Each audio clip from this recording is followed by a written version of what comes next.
오늘 우리가 읽은 이 본문의 말씀 요한복음 21장 15절로 17절까지 이 말씀에 대한 제목은 부활의 주님은 베드로를 어떻게 대하셨는가.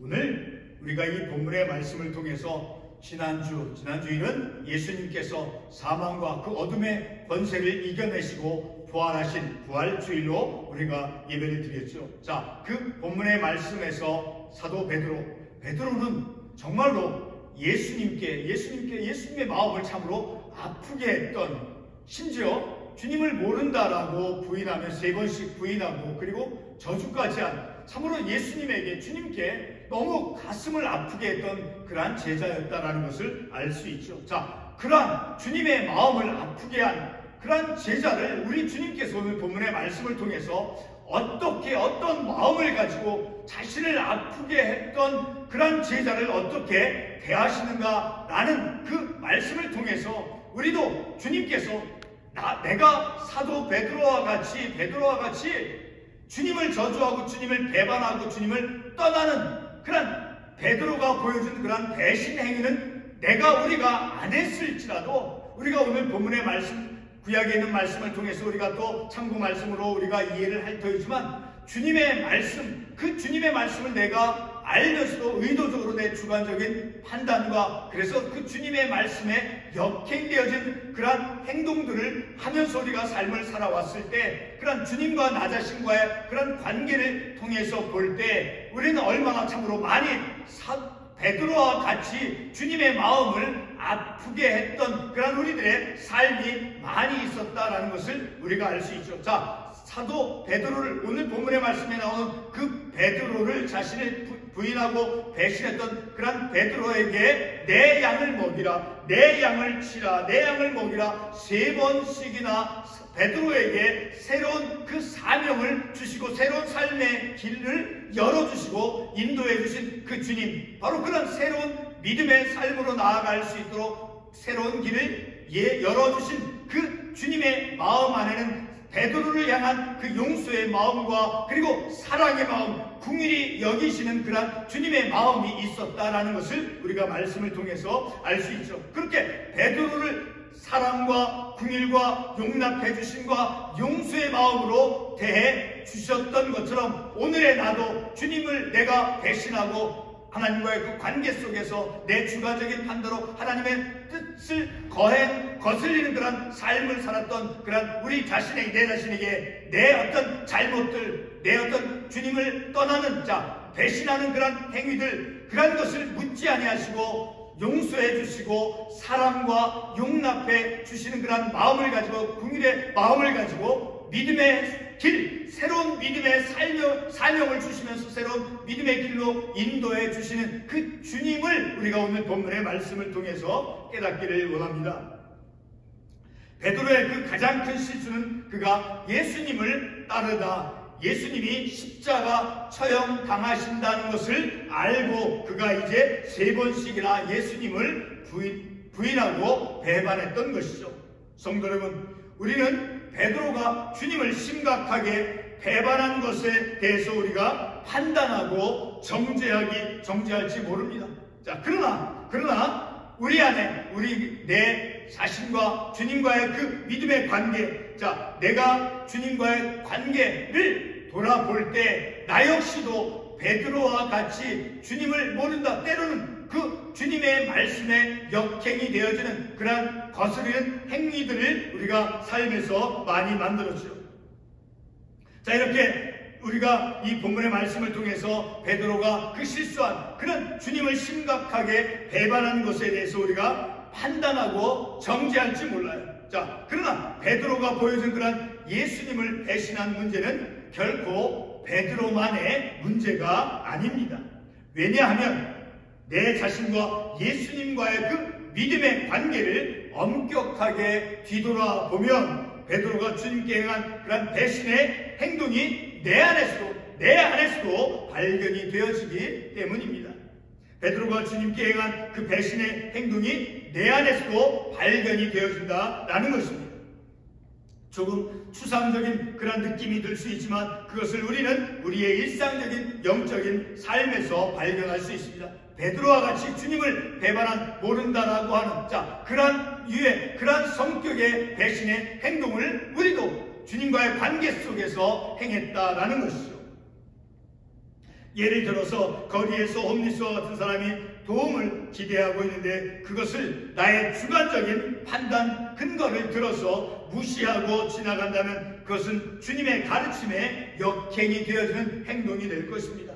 이러한 행동이 예수님을 모른다고 부인하는 형태의 그 외면은 결코 아닐지라도 결국은 하나님의 말씀을 외면하는 결과를 가져오죠.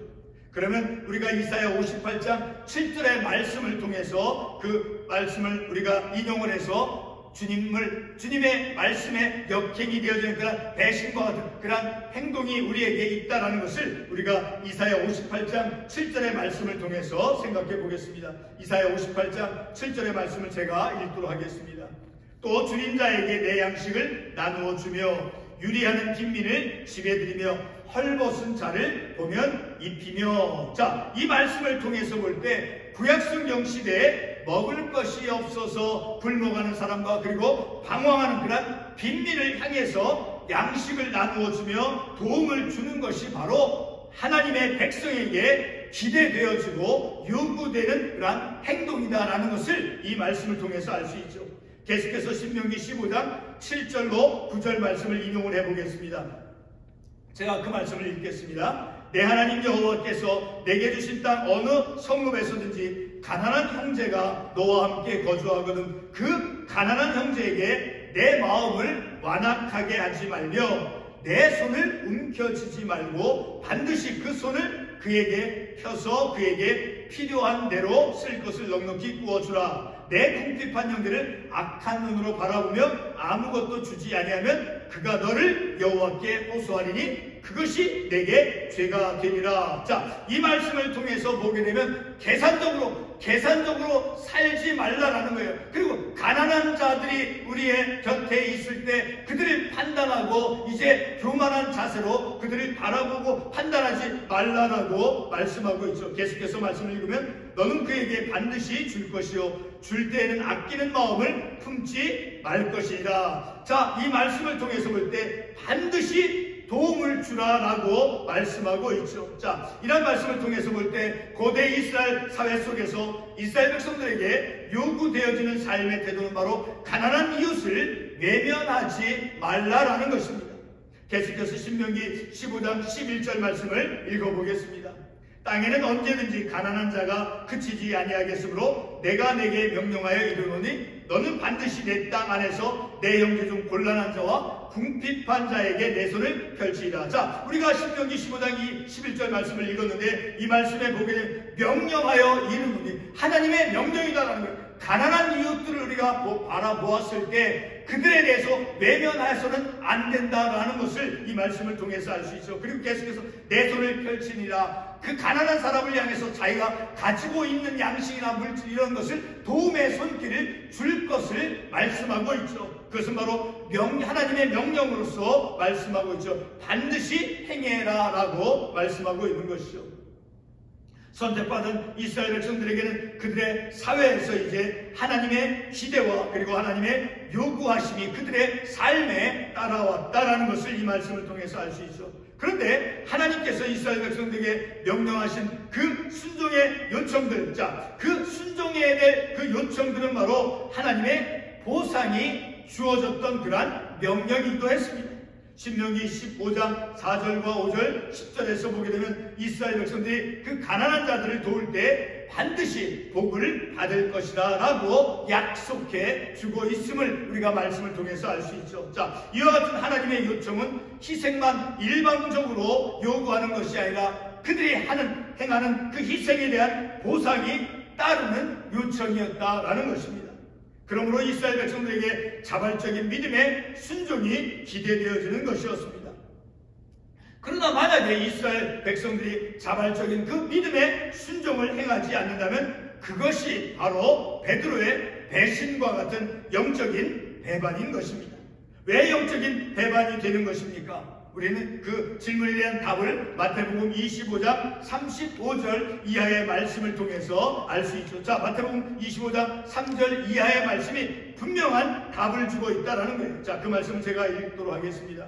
내가 줄일 때 너희가 먹을 것을 주었고, 헐벗었을 때 옷을 입혔고, 병들었을 때 돌보았고, 목마를 때 마시게 하였고, 옥에 갇혔을 때 와서 보았느니라. 자, 이 말씀을, 참고 말씀에서 이 말을 들은 임금으로부터 이제 그 의인들이 어떻게 반응합니까? 그 말씀에 보게 되면 의인들이 반응하기를, 자, 주여, 우리가 언제 주께서 줄이신 것을 보고 우리가 언제 음식을 대접했습니까? 그리고 어느 때에 병드신 것이나 옥에 갇힌 것을 보고 우리가 배웠습니까? 라고 이제 묻는 그 의인들의 반응. 자, 그러한 반응을 하는 의인들의 반응은 바로 그들의 삶이 평상시에 가난한 자들, 그리고 아픈 자들, 그리고 어려움에 처해 있는 자들을 향해서 무슨 특별한 자선 행위로서가 아니라 일상적인 삶 속에서, 사회 속에서 그들의 이웃들 가운데서 보잘것없는 그런 작은 사람들, 자, 그런 어려움에 있는 사람들, 그저 일상적인 삶 속에서 그들의 선을, 도움을 베풀었다라는 것을 알 수 있죠. 그러나 그 본문의 말씀에서 임금은 어떻게 의인들의 행동을 말해줍니까? 마태복음 25장 40절과 45절에서 말씀해서 알 수 있죠. 마태복음 25장 40절에서 이렇게 말씀하고 있습니다. 내 형제 중에 지극히 작은 자 하나에게 한 것이 곧 내게 한 것이라. 자, 이스라엘 백성들이, 자, 그들의 삶 속에서 어려운 이웃들이 그들 가운데 있을 때 그들에게 손을 베풀고 어떤 완악한 마음을 품지 않고 반드시 조금이라도 목마른 자에게 물을 주고 그리고 굶주린 자에게 먹을 양식을 주었다라고 하면 그것이 곧 오늘 이 마태복음 말씀에서 통해서 볼 때 주님에게 행한 것이다 라는 것을 이 말씀을 통해서 알 수 있죠. 그리고 마태복음 25장 45절에서도 다음과 같이 말씀합니다. 이 지극히 작은 자 하나에게 하지 아니한 것이 곧 내게 하지 아니한 것이다. 자, 이 말씀을 통해서 볼 때 바로 하나님의 백성들에게는 바로 이웃들의 삶 속에서 그들의 어려운 사람들, 굶주린 사람들, 병으로 아픈 사람들, 어떤 옥에 갇힌 사람들, 자, 그런 작은 사람들, 불쌍한 사람들, 그들을 향해서 물을 한 모금, 한 그릇을 주는 것까지도 주님께 대한 것이고, 만약에 그런 이웃들을 외면했다라는 것은 곧 주님을 외면했다라고 이 마태복음에서 말씀해주고 있는 것이죠. 성도 여러분, 이 말씀을 통해 우리가 깨닫는 것이 무엇입니까? 우리의 사회 이웃 가운데서 보잘것없는 사람들, 그리고 작고 미천한 사람들, 그리고 목말라 하는 사람들, 그리고 병든 사람들, 그리고 누군가의 도움을 필요로 하는 지극히 작은 사람들에 대한 우리의 태도가 어떠해야 하는가를 교훈해 주고 있는 것이죠. 다시 말해서 지극히 작은 자들에게 행하는 것이 예수님께 행하는 것임을 깨닫게 해주는 말씀입니다.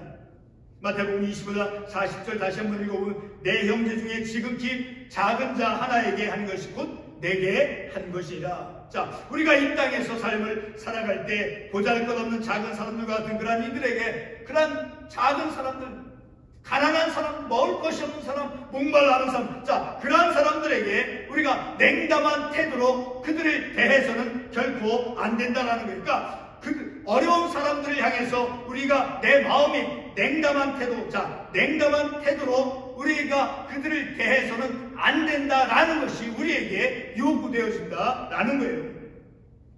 우리에게는 그리스도인들로서 바로 긍휼과 자비심 그리고 사랑과 같은 그런 주님의 마음을 드러내고 살아갈 것이 요구되고 그리고 기대되어지고 있다라는 것입니다. 그런데 만약에 우리에게 요구되고 기대되는 그런 믿음의 반응을 행하지 않는다면 그것이 바로 주님을 배반하는 행위다라는 것이죠. 성도 여러분, 오늘 우리는 부활절을 지낸 후, 지난주에 보낸 후에 부활의 예수님께서 자신을 배반하고 떠났던 그러한 제자들을 어떻게 대하셨는가를 깨닫고자 합니다. 결코 베드로의 그 믿음의 배반을 판단하고자 함이 아니며 또한 우리 안에 숨어있는 베드로와 같은 그런 믿음의 배신 행위를 이제 판단하고자 함이 결코 아닙니다. 이 시간 우리 모두가 반드시 바라보아야 할 것은 바로 주님의 마음인 것입니다. 예수님의 마음을 마태복음 5장 7절의 말씀을 통해서 우리가 알 수 있죠. 마태복음 5장 7절에서 어떻게 말씀하고 있습니까? 긍휼히 여기는 자는 복이 있나니 그들이 긍휼히 여김을 받을 것이며. 오늘 우리가 이 본문의 말씀을 통해서 보고자 하는 우리 주님의 마음은 바로 우리를 긍휼히 여겨주시는 그 주님의 마음을 바라보고자 하는 것입니다. 예수님이 베드로에게 보여준 그 긍휼은 용서가 있는 마음입니다. 그리고 용납해 주시는 마음이 있는 그러한 긍휼의 마음이었습니다.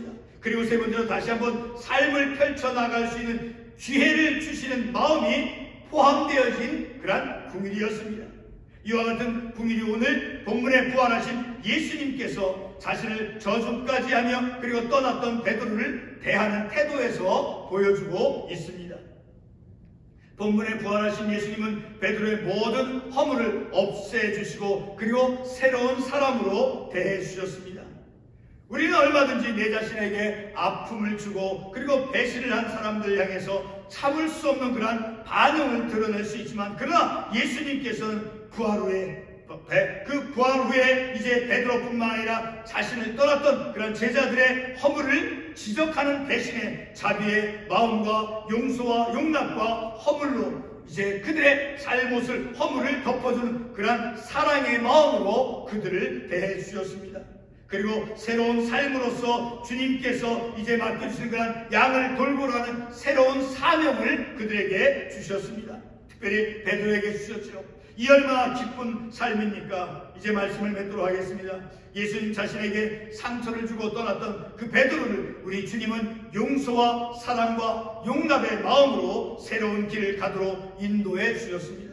지난주 부활주의를 보낸 후에 오늘의 우리도 베드로에게 주어진 그 사명이 오늘 우리들에게도 주어졌음을 말씀을 통해서 깨닫고, 그리고 가정과 교회에서 주님께서 우리에게 맡겨주신 어린 양을 돌보는 삶을 살아야 할 것입니다. 우리가 어떻게 주님께서 우리에게 맡겨진 그 양, 어떻게 우리가 그 양을 돌볼 수 있습니까? 베드로전서 5장 2절로 4절의 말씀을 보고 말씀을 맺도록 하겠습니다.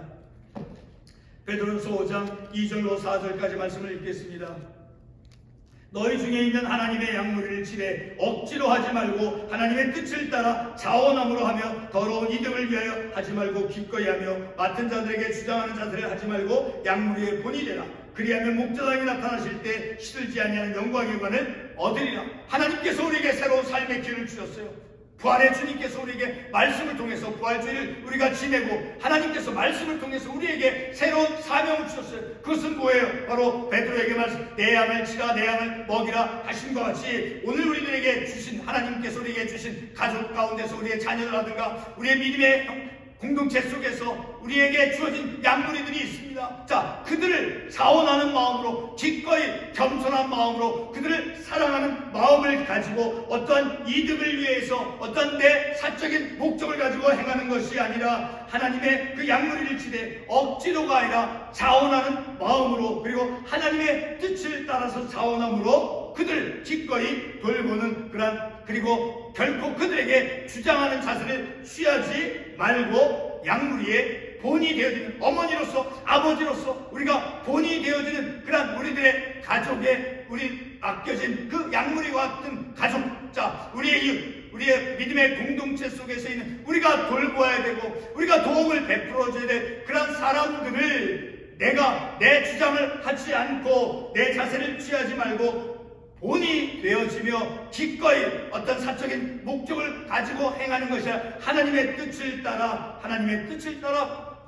자원하는 마음으로, 그리고 사랑과 주님께서 보여주셨던 것처럼 용납과 그리고 새로운 삶의 길로 나아갈 수 있도록, 새로운 삶의 길로 나아갈 수 있도록 인도해주는 그런 자세를 가지고 우리에게 맡겨진 교회 안에서 믿음의 공동체 속에서 가정 안에서 또 이웃에서 그런 사랑과 돌봄을 베푸는 저와 여러분이 되어져야 될 것입니다. 기도하겠습니다.